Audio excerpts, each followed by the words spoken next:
Carlito here back with another video on your screen. I'm here with Nunanboy, all the way in Australia. He works alongside Fight Hype and so many promotions all together he's been involved with. He has, Yeah, he has the Mayweather gear and yeah, Mayweather Sport, and it's oh yeah. so dope, man. I can't wait to get a chance to interview him and y'all get to meet him. So tell me, man, how do you feel? What made you get into boxing, into broadcasting and doing media? Well, the funny thing is, I first got into boxing because of Floyd Mayweather. My father first got into boxing because of Lionel Rose in Australia, who's a great Australian fighter. So Lionel Rose, Jeff Fennick, shout out to Jeff Fennick.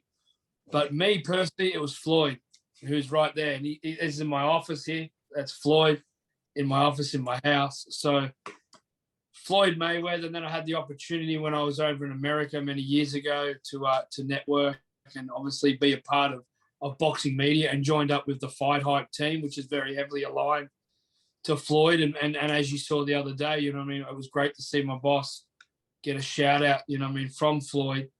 But Ben Thompson's the reason why I do boxing media. Ben Thompson is our boss at Fight Hype.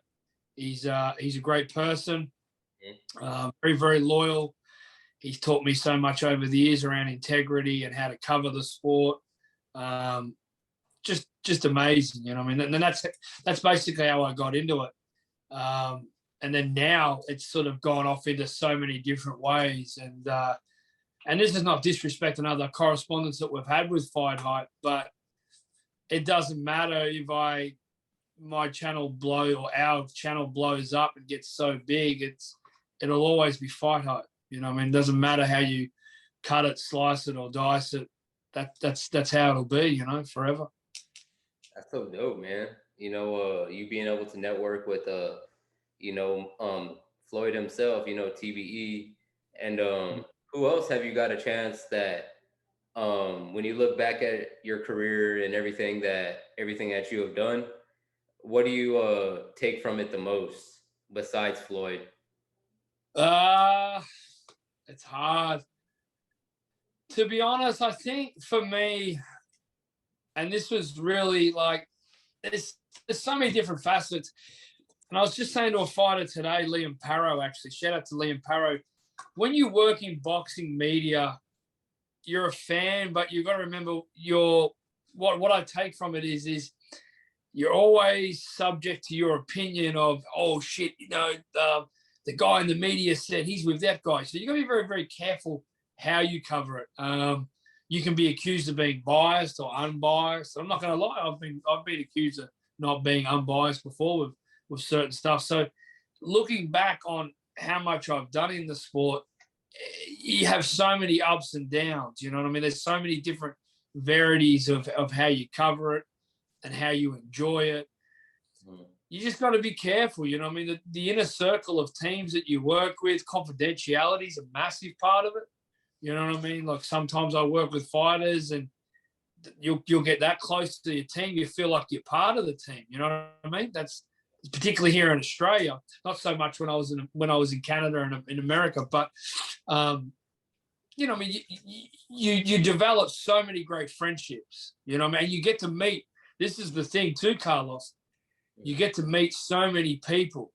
Like the other day, I did an interview with Floyd's trainer on the day of the fight, Gerald Tucker. Now, I've never met Gerald in the flesh. I've got to admit that. I've never met him like, hi, Gerald, this is Nick, this is Gerald. We've just networked. But, him seeing what we do in this digital world, like me seeing you, brother, on your channel, you get to see how people work. You can see how they operate and who they cover and that. And we reached out to Gerald about 4 months ago before the Adrian Broner fight against Santiago. Mm-hmm. And he was cool. He was cool as hell. And for real, that was cool. Actually, to be honest, that was really cool not last week, the other day. That was to see shit. Like I sort of got a bit of a pinch. Like this is fight day. Like it's a sparring match, but this is fight day, and we're getting an interview with Floyd's trainer. You know what I mean? There's nothing like with Roger and obviously Floyd Senior back in the day, but that was kind of cool. So it's the networking and the different people you meet. You know what I mean? Like another one of, so I have Ben Thompson, who's my boss at Fight Hype, but then I'm also aligned to another guy that looks over me as well, which is Elvis Grant. Now, Elvis Grant Worldwide, he's been a massive influence on my life.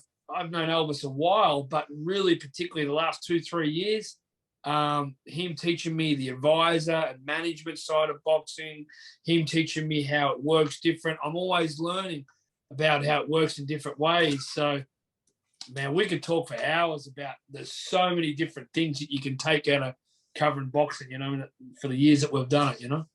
That's so dope, man. You know, like, you know, big shout out to GT, you know, the GT the Great, you know, Gerald Tucker. He's you know, he's helped me a lot, you know, in the past few Yeah. months. He's been on my channel twice already, you know. Oh, what's up? It's amazing, you know, just to be able to touch base with someone that is one of the, you know, is aligned with one of the big time, you know, best fighter, you know, in my era, you know, and seeing Floyd being able to like be that close to Floyd, that's just, it's amazing. And you know, hopefully one day I get a chance to actually meet Floyd or Oh, you interview will. for anything. That would be mind blowing.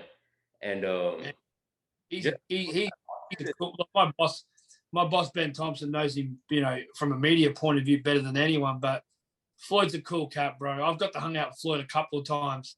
I've seen him train, obviously. I've only ever been to one of his fights, but you know, when people say, "Oh, was that this fight? No, was that fight?" Yeah, well, were you really there? Because it costs a lot of money to go and watch a Floyd fight back in the day. But yeah, no, you'll get the chance, bro. It'd be good. that'd be so awesome. What's one thing that that is like the highlight of your career so far that you feel that you're like, oh, I'm always gonna remember that one? You know what? It was when we did a fight down here.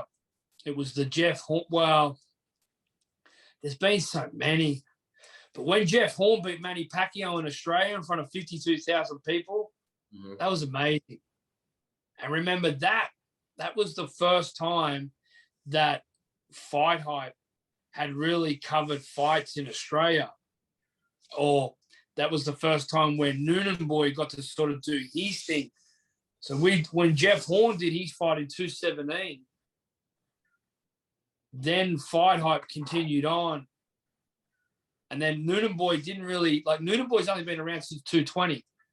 You know what I mean? It had a different, it did a different role before that in 220, but for me being an Australian, the highlight has to be Horn versus Pacquiao, Pacquiao versus Horn, because I don't live in Canada and America / anymore. Like when I used to, I go there all the time and whatnot. But here, now I'm Australian, so I live in Australia. So that'd have to be right up there. Floyd, I was over there for Floyd versus Guerrero in 2013. That was awesome. I was over there for Floyd versus Medina, both of them. There's been some crazy stuff that's happened down here. I had an experience with an Irish fighter. Shout out to Dennis Hogan. When we did Charlo versus Hogan. There's been so many, bro. So many. Only can't name one, right? Well, it's hard, but Horn versus Pacquiao would have to be right up there. And shout out to Jeff if Jeff gets to see this, because I don't think Jeff actually realizes how pivotal that was in this country, because in this country, boxing had sort of backed off for a while. You know what I mean? We'd had Anthony the Man Mundine, Daniel Gill, shout out to Michael Cassides. We'd had other people before that. You know what I mean? Jeff Fennick was one of the all-time legends. You know what I mean? Tony Mundine. We'd had so many people, but we went in a bit of a lull there for a while. You know what I mean? And then all of a sudden, we got this kid, this welterweight kid that took on one of the fighter of the decade, you know, Manny Pacquiao in front of 52,000, Carlos. See, this is the thing, Carlos. That fight that was on Sunday, that was in front of 28,500. Yeah. Now, Canelo, when he Billy Joe Saunders, it was 65. Oh. This was a 65. 73,126. Man, that would have been wicked. Yeah, that was my first Oh, basically you win? like my first big fight. That was in Dallas, Texas. So me and my family, we went up there for that fight, and just to be there at an actual Canelo fight. I've never been to a Canelo fight. He's been here twice in San Antonio. I've never gone. Um, Oh, and Billy Joe, I was pushing for Billy Joe, and just to see how many people Canelo came like brought out to the fight was just so crazy. How much he's marketing his brand yeah, and how much money he made that night compared to Billy Joe Sanders was just wow for the Hispanic community and yeah. just crazy, and I was just blessed to be there, and be able to, break the record for, in an arena for boxing. And something that I've never done because I've never been on a fight that big. Yeah, that was insane, bro. You should have saw how packed it was, how it felt to be out of COVID and to be around Dallas that was no mask mandate. So basically majority of everybody, 70 or 80% of the people weren't wearing any masks. And then the other percent were. But it was just everybody, that whole stadium was just Yeah. huge. And that's one thing I would take away from that was just how crazy it was. And Did I you cover your channel? Did you get a media application or? No, it was I reached out to a few um Yeah, but I didn't make the moves that I made after the fight. Like I felt like I've made so much more moves after the fight and more yeah. people out to me. After, the Canelo fight, I posted me there with my family and stuff like that. Oh, Um nice. and that's one of my dreams is to actually get like an in-person interview with pro fighters, be part of the media, and hopefully that comes later on this summer. Yeah, That's in the works, and hopefully everything irons out itself. yeah, good. Yeah, good. But yeah, Horn Pacquiao from an Australian point of view is oh yeah, but then Mundine, like I've been a lot of big Mundine. I don't know if you know Anthony the Man Mundine out here in Australia, but went to a lot of his fights back in the day. They were big as well, you know what I mean?